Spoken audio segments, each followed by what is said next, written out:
What's with why? Let's say these big entities, CIA, all the alphabet boys. Why hip hop? Why go through hip hop to get there? They didn't single out hip hop per se, but I can honestly prove without a shadow of a doubt that they did. Because why would you, since hip hop went global, why would you attach, on a metaphysical level, why would you attach the vibratory frequency and the energy of hip hop to every genre of music that's out? Every genre of music. Why would you attach the vibratory frequency and the energy of hip hop to the film industry?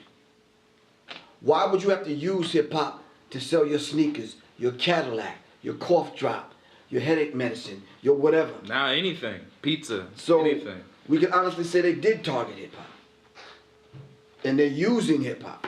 So we have to understand that. So they're very interested in hip hop because hip hop has the attention of the globe right now. Okay. Everyone is tapping into hip hop.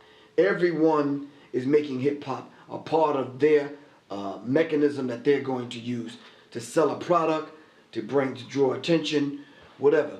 Today is the day of Super Bowl. Right. Super Bowl Sunday. And I could ask anyone in this room to break down on a metaphysical or esoteric level on what the science behind the Super Bowl is.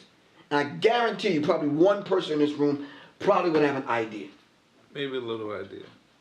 So if you go into the whole science of it, and I break it down on a metaphysical level, then go deeper on an esoteric level, some of the people that's watching this be like, yo, that dude is making that shit up. For real. I'm not. Yeah, right, okay. Right. But then I got to turn around now and spend the next 6 months proving some of the things I'm even saying in this. lecture. So let's try it out. And then what I'm going to do is I'm going to revert all of these calls to you. How's that? Hey, if I get the naked pictures, nah, I'm joking. I'm joking. But listen, Super Bowl. Right. What does the bowl represent? In ancient Kemet, the bowl is equal to the Lord.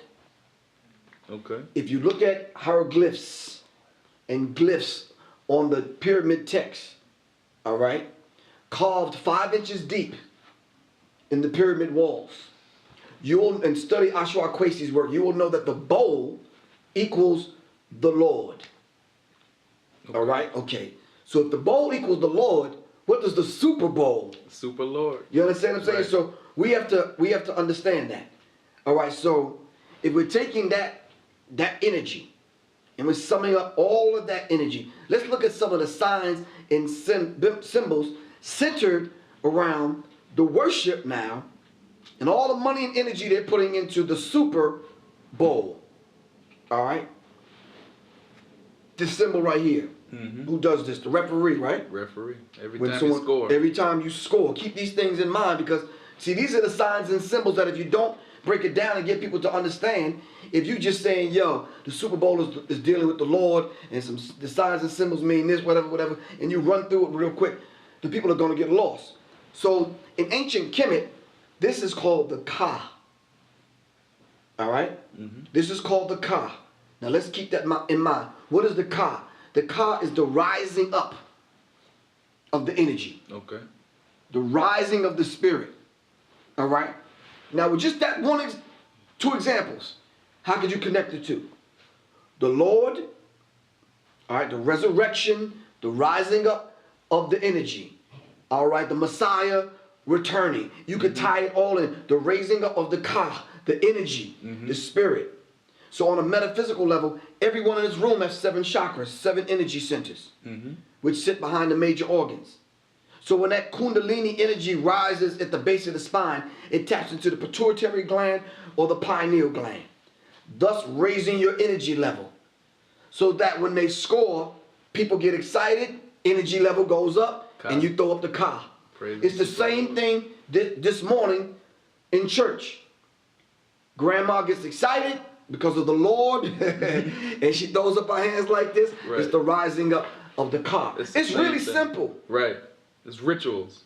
It's not. It's rituals, and it's truly, really, really simple. But you have to keep in mind that these people that have stolen our sacred science and wrapped it up into this demonic frequency, and organizations like the Illuminati is using this against us. Mm-hmm. Are you following me? Now, am I saying something ridiculous like there's a reason behind Canon naming their camera the 7D? Stop that, man. Come on, that's reaching. Are you following me? People reach though. Trust me. They Yeah, say but they got to deal with that. But what I'm saying is etched in stone, where we can go to ancient Kemet, we can go to Egypt, and we can see you it. can see it. We can study volumes and volumes of work, and what I'm saying is there. You can study Richard King's work dealing with the black dot. Mm-hmm. All right, and you can see the Ka and the Ba, the spirit and the soul. You can see that sacred science there. Gotcha.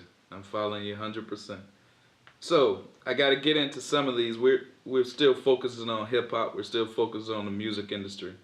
So I want to ask you, certain things going on 2012. We got, I guess, the biggest Twitter topic, the biggest Facebook topic. You know what I'm saying? This Blue Ivy. Break that down a little bit. Jay-Z and Beyonce's daughter. Well, prior to breaking that down, I think I need to say that I've always have explained the whole idea, the concept, and the color blue. I mentioned the fact that blue is a color of deception. And I went on to give examples that if you're in the sky in a plane and you're flying, the sky is not blue. I mean, come on. Right. That haze that gives it that color. Reflection. Yeah, that tint of blue. If you're in a plane and you're looking down, flying over the Virgin Islands, and you look in the water, seems like it's blue. It's not blue. You pick up water, water is not blue. Right. Blue is a color of deception. But when you talk about Freemasonry, you're talking about the Blue Lodge. You're talking about the third degree. Mm-hmm. This is how come when the police pull you over and they pull you in and interrogate you, they give you the third degree. You understand what I'm saying? Yes. So we have to understand this particular science and how they tie it up into everyday language. To the point where you use it every day, it almost loses its meaning until you decode it. So when you talk about the third degree, the Blue Lodge, Jay-Z blue, which is a color that Jay-Z purchased, a color blue, the Blueprint 3. And I'm gonna keep saying, well, why you keep using the color blue? Are you speaking a language to someone right past our consciousness? Then you turn around and you have a child and you name the child Blue. So it's almost quite obvious. And the basis to that is understanding numerology and understanding symbology. I broke it down in my DVD entitled Symbology 101.